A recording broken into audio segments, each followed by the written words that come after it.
नमस्कार, मैं हूं ब्रजेश राजपूत और आप देख रहे हैं अनकट। मध्य प्रदेश के सियासी गलियारों में क्या घट रहा है, क्यों घट रहा है और कैसे घट रहा है, ये सारे किस्से कहानियां आज से मैं आपको सुनाऊंगा बिल्कुल नए अंदाज में।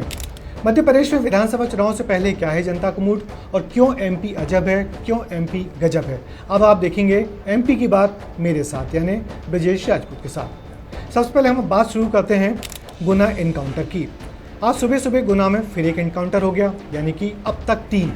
आपने फिल्म देखी होगी अब तक 56, मगर मध्य प्रदेश में जो इनकाउंटर की कहानी चल रही है उसमें आज एक नया टर्न आया और एक शिकारी को पुलिस ने मार के कहा अब तक 3।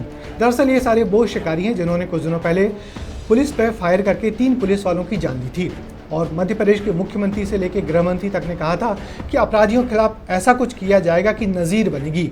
नज़ीर इनकाउंटर के रूप में बन रही है। 3 सिपाहियों को मारा गया, तो उन्होंने अब तक 3 इनकाउंटर कर 3 सिपाहियों को मारा है और 2 को शॉर्ट इनकाउंटर कर उनको पैरों में गोलियां मारी हैं। मगर ये सारा कुछ जो किया जा रहा है इस पर लोग ऐसा लग रहा है कि मध्य प्रदेश के मुख्यमंत्री शिवराज सिंह चौहान उत्तर प्रदेश के मुख्यमंत्री योगी आदित्यनाथ की लाइन पर चल रहे हैं, यानी कि इनकाउंटर, बुलडोजर और महिला सुरक्षा।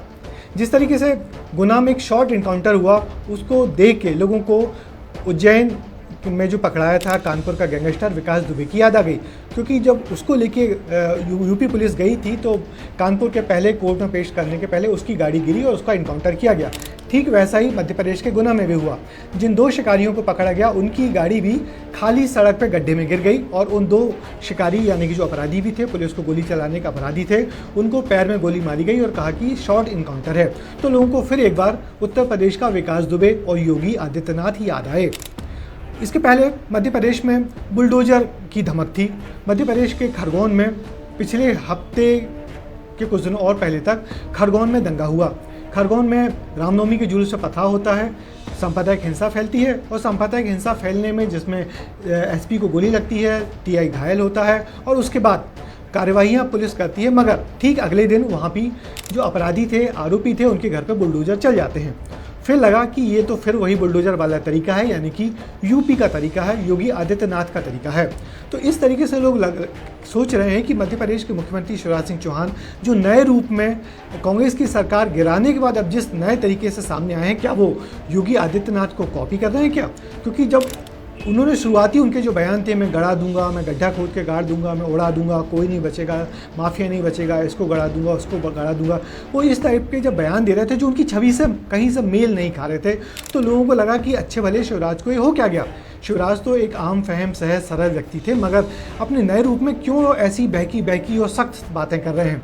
मगर उनकी बातें सिर्फ बातें नहीं, कानून व्यवस्था उसी तरीके से पटरी से उतरती रही, लगातार घटनाएं होती रहीं। मगर बीच बीच में बुलडोजर चला के, इनकाउंटर चला के शिवराज सिंह चौहान ये जताने की कोशिश कर रहे हैं कि मैं एक नए रूप में, एक नए सख्त प्रशासक के रूप में इस बार सामने आया हूँ।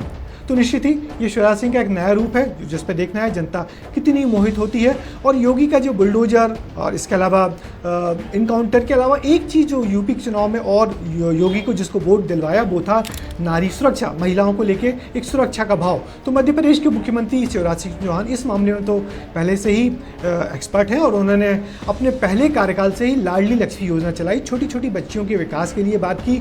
और जिन लोगों ने बालिकाओं के साथ दुष्कर्म किया उनको मौत की सज़ा देने का कानून बनाया और निचली अदालतों ने तकरीबन 25 से ज़्यादा लोगों को मौत की सज़ा सुना भी दी है।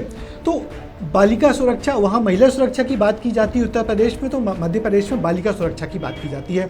तो बहुत कुछ ऐसा ही लग रहा है कि मध्य प्रदेश के मुख्यमंत्री शिवराज सिंह चौहान किसी तरीके से उत्तर प्रदेश के मुख्यमंत्री योगी आदित्यनाथ को कॉपी कर अपनी आम फहम और सरल संवेदनशील मुख्यमंत्री की छवि को बदलकर एक सख्त प्रशासक की छवि बनाना चाह रहे हैं, जिसमें वो इसी प्रकार नए नए बयान देते हैं, तीखे बयान देते हैं और नई नई सख्त कार्रवाइयाँ करते हैं। दरअसल मध्य प्रदेश में विधानसभा चुनाव अगले साल के आखिर में होने हैं, जिसके लिए तैयारियां शुरू हो गई हैं। मध्य प्रदेश में के भोपाल में आप जब पार्टी दफ्तर में जाएंगे, खासकर बीजेपी के, तो कांग्रेस के दफ्तर में जहां सन्नाटा होता है तो बीजेपी के दफ्तर में हमेशा गतिविधियां चलती रहती हैं, बैठकों में लोग व्यस्त रहते हैं। ऐसा लगता है उन बैठकों को देख के कि शायद अगले महीने ही चुनाव है, मगर वो बीजेपी का काम करने का तरीका है। बीजेपी किस तरीके से अपनी मशीनरी को लगातार ग्रीसिंग में और एक्टिव रखती है, उसका नतीजा है कि मध्य प्रदेश में इस बार बीजेपी कोई कसर नहीं छोड़ना चाह रही अगला चुनाव जीतने के लिए।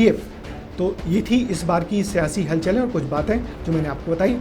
अगली बार फिर आपसे मिलेंगे कुछ नए किस्से कहानी मध्य प्रदेश के सियासी गलियारों को लेकर। नमस्कार।